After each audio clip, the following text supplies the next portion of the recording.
Hi friends, welcome to my channel Telugu వంటకాలు విజయ. మీ జయ ఈరోజు మీ ముందుకు ఒక ట్రెడిషనల్ రెసిపీ అయిన బీరకాయ రోటి పచ్చడితో అయితే మీ ముందుకు వచ్చేసిందండి.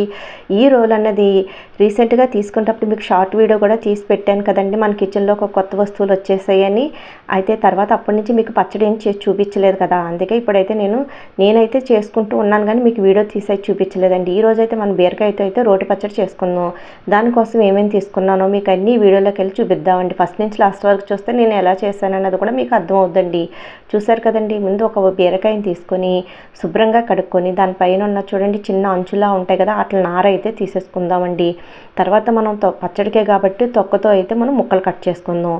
అలాగే అయితే నేను బీరకాయ కర్రీ చేసుకునేటప్పుడు వచ్చిన తొక్కల్ని అయితే ఉత్తి తొక్కలే కాకుండా అందులో ఒక బీరకాయ కూడా వేసి చేసుకుంటే పచ్చడి టేస్ట్గా ఉంటుందని చెప్పి ఆ తొక్కలతో పాటు ఒక బీరకాయ తీసుకొని అయితే పచ్చడి చేసుకుంటున్నానండి. దానిపైన ఉన్న నార్లన్నీ తీసేసుకున్నాం కదండి. అందులోకి అయితే ఒక 3 టమాటాలు తీసుకున్నానండి. కొంతమంది టమాటాలు వేసుకుంటారు, కొంతమంది ఉత్తి బీరకాయతోనే మన తొక్కలతో కానీ పచ్చడి చేసుకుంటారండి. అలాగే నేనైతే కొంచెం టమాటా అంటే చింతపండు పులుపు ఎక్కువ వాడనని చెప్పి నేను టమాటా వేస్తున్నానండి పులుపు కోసం. మీ టేస్ట్ని బట్టి మీరు చేసుకోవచ్చండి. దీన్ని ఇప్పుడు మనకు కావాల్సిన సైజులో ఇలా ముక్కలు కట్ చేసుకోవాలి. అదే ముందు బీరకాయ కదండి, ముందు చేదు చూసుకోవాలి, లేదంటే పచ్చడి టేస్ట్ అంతా పాడైపోద్ది. నా దగ్గర కొంచెం తొక్కలు ఉన్నాయని చెప్పాను కదండి. ఈ తొక్కలు కూడా సన్నంగా కట్ చేసుకొని కడిగేసుకొని శుభ్రంగా పక్కన పెట్టుకున్నానండి. ఇప్పుడు మన బీరకాయ టమాటాలు తొక్కలు అన్నీ కట్ చేసుకొని చక్కగా ఇక్కడ పెట్టుకున్నాం కదా. ఇందులో కావాల్సిన దినుసులు ఏం తీసుకున్నానో అవి కూడా మీకు చూపిస్తానండి.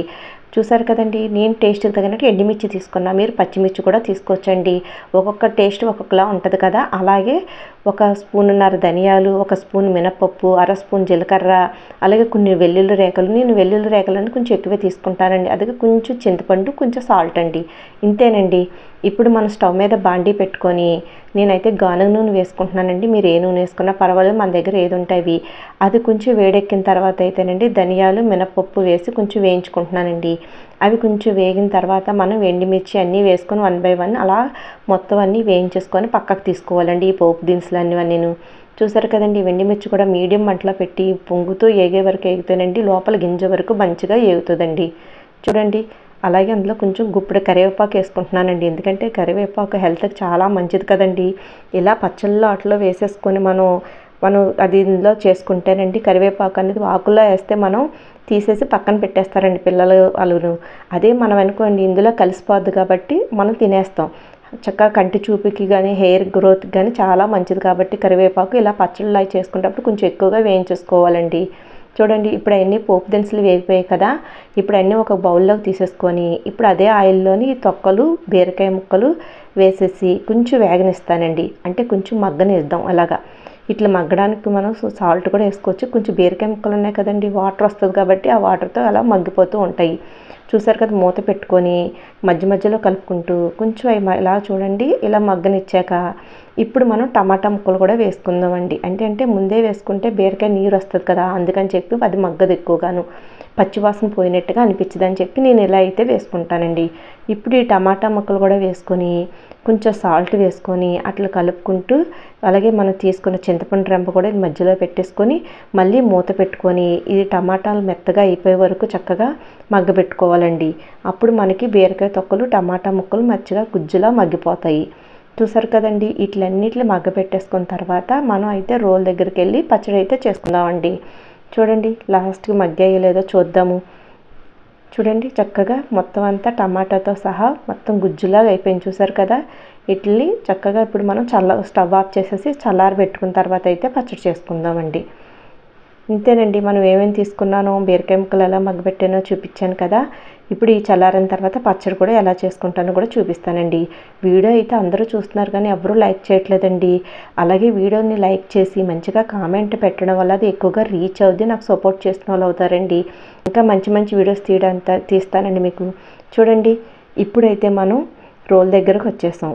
ముందుగా మనం ఈ ఎండుమిర్చి పోపు దినుసులు అన్నీ వేసుకోవాలి కదండి. వాటిని అయితే మనం ఇలా బండతో దంచుకుందామండి. బండతో దంచుకుంటే మనకి మంచిగా నలుగుతాయి. అదే పత్రంతో రుబ్బుకుంటే అవి నలగవండి గింజలు సరిగా. ఇప్పుడు ఇవన్నీ మనం ఇందులో వేసేసుకొని రోల్ అయితే శుభ్రంగా కడిగి తుడిచిపెట్టుకున్నాను కదండి. ఇప్పుడు ఇవన్నీ వేసుకొని మంచిగా దంచుకుందామండి. ధనియాలు మినపప్పు ఇవన్నీను. ఈ ధనియాలు మినపప్పు వేసుకోవడం వల్ల ఏ పచ్చడికైనా మంచి టేస్ట్ ఉంటుందండి, హెల్త్కి కూడా మంచిది. చూసారు కదండి. ఇప్పుడు ఇట్లన్నీ చక్కగా బండ కూడా బరువుగా ఉంటేనండి చాలా త్వరగా నలిగిపోతూ ఉంటాయండి. అలాగే కొంచెం పచ్చి కొత్తిమీర కూడా తీసుకున్నానండి. పచ్చడి మధ్యలో వేసుకొని మనకి వేసుకుంటే మంచి ఫ్లేవర్ ఉంటుందని. చూసారు కదా, ఇవన్నీ ఇలా నలిగిన తర్వాత మనం బీరకాయ పక్కన పెట్టుకున్నాం కదండి, చల్లారింది, అది కూడా వేసుకొని కచ్చాపచ్చగా దంచుకుందాం, లేదంటే పొత్రంతో రుబ్బేసుకోవచ్చండి.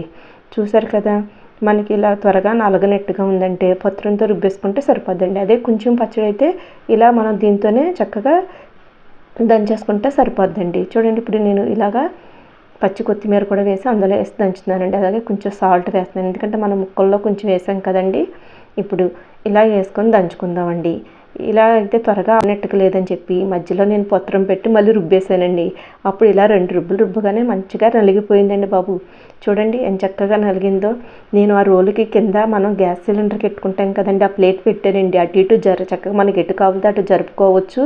కింద ఏం పెట్టుకుని అవసరం, క్లాత్ ఏం పెట్టనవసరం లేదనండి. చక్కగా దానివల్ల నాకు కడుక్కోవడానికి కానీ రోలు ఎటు కావాలితే అటు జరుపుకుంటానికి కూడా చాలా ఈజీగా ఉందండి. చక్కగా మన సిలిండర్ని ఎలా జరుపుకుంటామో అలాగే రోల్ కూడా అలా జరుపుకుంటున్నాం అండి. బాగుంది కదండి. చూసారు కదా, ఇప్పుడు పచ్చడి అంతా నలిగిపోయింది. ఇప్పుడు నేను గిన్నెలోకి అయితే తీసేసుకుంటున్నాను. దీన్ని మళ్ళీ చక్కగా మనం స్టవ్ దగ్గరికి వెళ్ళి పోపు పెట్టుకుందామండి. టేస్ట్ అయితే చాలా బాగా వచ్చిందండి. చూస్తుంటే నోరు ఊరిపోతుంది కదా. వేడి వేడి అన్నంలో పచ్చడి వేసుకొని నెయ్యి వేసుకొని కలుపుకొని తింటేనండి ఎంత రుచిగా ఉంటుందో తెలుసండి. టేస్ట్ అదిరిపోతుంది. చూసారు కదా, ఇప్పుడు మనం పచ్చడి అంతా తీసేసుకున్నాం. పోపు కోసం అయితే ఒక బౌల్ పెట్టుకొని ఇందులో ఆయిల్ వేసుకొని, కొంచెం ఆయిల్ ఎక్కువ వేసుకున్నా పర్వాలేదండి. పోపు దినుసులు, వెల్లుల్లి రేకలు ఇవన్నీ వేసుకొని మంచిగా వేయించుకొని కొంచెం ఇంగువ వేసుకుంటానండి. ఆ ఫ్లేవర్ ఎంత బాగుంటుందండి. అలాగే మనకి డైజెషన్ కూడా ఇంగువ చాలా మంచిగా పనిచేస్తుంది. ఇప్పుడు ఇవన్నీ మంచిగా వేయించుకోవాలండి, బ్రౌన్ కలర్ వచ్చే వరకును. అప్పుడే పోపు టేస్ట్ అన్నది, ఆ పోపు ఫ్లేవర్తోనే పచ్చడి మంచి టేస్ట్ వస్తుందండి.